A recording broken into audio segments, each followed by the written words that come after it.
दूसरा यहाँ पे सबसे वीआईपी टॉपिक आ जाता है स्नेल लॉ। हालांकि हमारे यहाँ 10th में बहुत ज़्यादा इसका है नहीं, वरना क्लास 12th में की फिजिक्स में बहुत ज़्यादा इसका काम आता है ना, क्योंकि वहाँ पे वैल्यू दी होती है स्नेल लॉ। तो स्नेल लॉ लिखा हुआ है बहुत सारा, है ना, the ratio of sine of angle of incident to the sine of angle of refraction is constant. पहली चीज़ तो ये for a light of given colour period, जो भी चीज़ें आपको यहाँ पे मिल जाएंगी। ये थोड़ा सा टेक्निकल होता है, तो ये स्टेटमेंट मैं इसको ऐसे समझाता हूँ। आइए आप स्टेटमेंट देख लीजिएगा, अकॉर्डिंग टू द एनसीईआरटी है, मेरे अकॉर्डिंग समझिएगा बहुत ध्यान से, फिर आपको पूरी बात समझ में आ जाएगी। जैसे फॉर एग्जांपल मैंने कहा कि भाई ये μ1 है μ2 है, यानी मीडियम 1 मीडियम 2, ये आपको दिख रहा है मीडियम 1 और मीडियम 2। मैं अपने अकॉर्डिंग यूज़ करवाता हूँ इसको, ठीक है ना। चलिए सबसे पहली बात ये है कि देखिए यहाँ से कि जब आपकी लाइट ये आ रही है ना, यहाँ पे ये कौन सी लाइट है, जाहिर सी बात है ये इंसिडेंट रे है, तो बनने वाला एंगल क्या है, इंसिडेंट एंगल। ये कौन सी रे है, रिफ्रैक्टेड रे है, तो बनने वाला एंगल आर, यानी रिफ्रैक्ट एंगल ऑफ रिफ्रैक्शन। अब स्नेल लॉ अप्लाई करना कैसे, इस तरह देखो, बहुत मेरी बात को बहुत ध्यान समझिएगा, तब आपको बात पूरी समझ में। जिसका मीडियम उसका एंगल, इतना ही बात आप क्या याद रखिएगा, जिसका मीडियम उसका एंगल। तो एक बात खाली आप ध्यान रख लीजिएगा, जिसका मीडियम, ठीक है ना, जिसका मीडियम उसका एंगल, बस। तो आपको कभी प्रॉब्लम नहीं होगी स्नेल लॉ को अप्लाई करने में, और ना घबराहट कभी होगी, ठीक। जिसका मीडियम उसका एंगल मतलब क्या है, देखो, अच्छा एंगल उसका एंगल किसके साथ, साइन, कौन सा एंगल, साइन का, है ना। ये जो साइन कॉस टेन है ना, आपने सीखा होगा, कभी नाम सुना होगा वो। अब जैसे यहाँ पे देखो ये μ1 है, तो मैंने लिखा μ1, और उसका एंगल क्या है, आई, लेकिन कौन सा आई, भाई साइन के साथ वाला आई, तो μ1 साइन आई। दूसरा क्या है, यहाँ नीचे क्या हो जाएगा, भाई ये μ2 है, μ2, इसका एंगल क्या हो जाएगा, साइन के साथ आर, एंगल आर हो जाएगा, ठीक। दोनों क्या होते हैं, बराबर होते हैं, तो μ1 sine i is equal to μ2 sine r. तो कई बार क्या होता है, बच्चे रट लेते हैं, और इसीलिए जो है ना कि रट्टाफिकेशन कभी ना हो, इसलिए मैं एक और चीज़ लेकर आया हूँ, एंगल को मैंने क्या कर दिया है, चेंज कर दिया है, ठीक। जैसा इस बार लाइट कहाँ से आ रही है, नीचे से, इस बार लाइट इंसिडेंट रे, और इसको हमने कहा μ0, अलग अलग, ताकि आपको रटना ना है, अप्लाई करना सीखिए।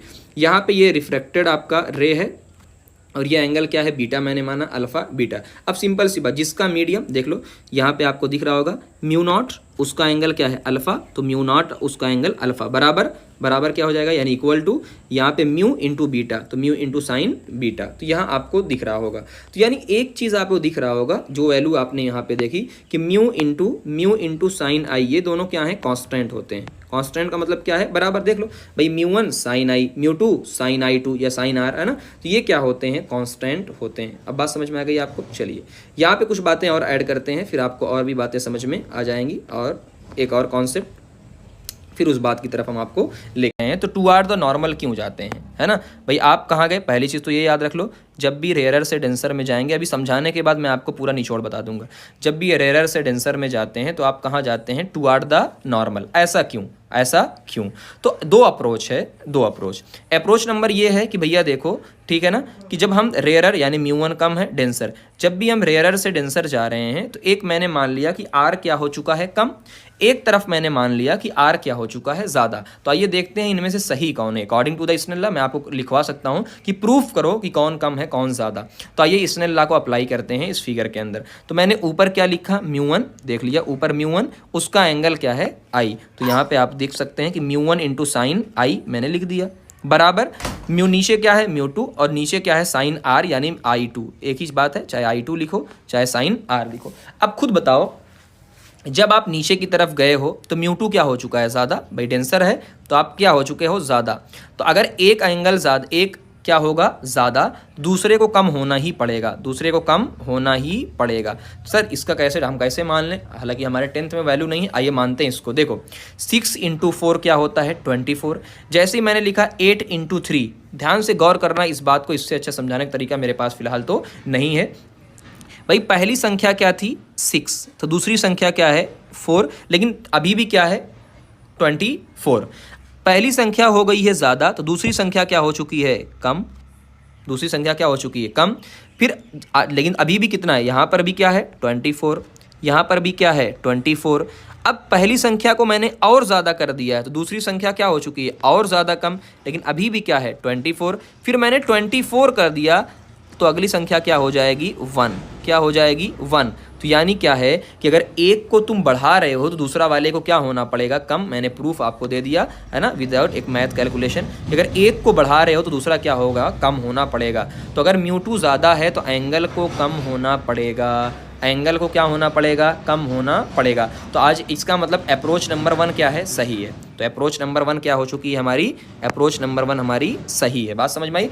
तो यानी एक चीज़ हमें मिल चुकी है कि म्यू और एंगल क्या होते हैं, उल्टे होते हैं। म्यू और एंगल क्या होते हैं, उल्टे होते हैं। सर इसको कुछ अच्छा करके दिखा दो तो और मज़ा आए। जैसे एग्जाम्पल, बहुत ध्यान से मेरी बात को सुनिएगा। जैसे ही आप रेयरर से डेंसर में गए तो मैं ऐसे लिखता हूँ, हम कहाँ हैं, डेंसर में।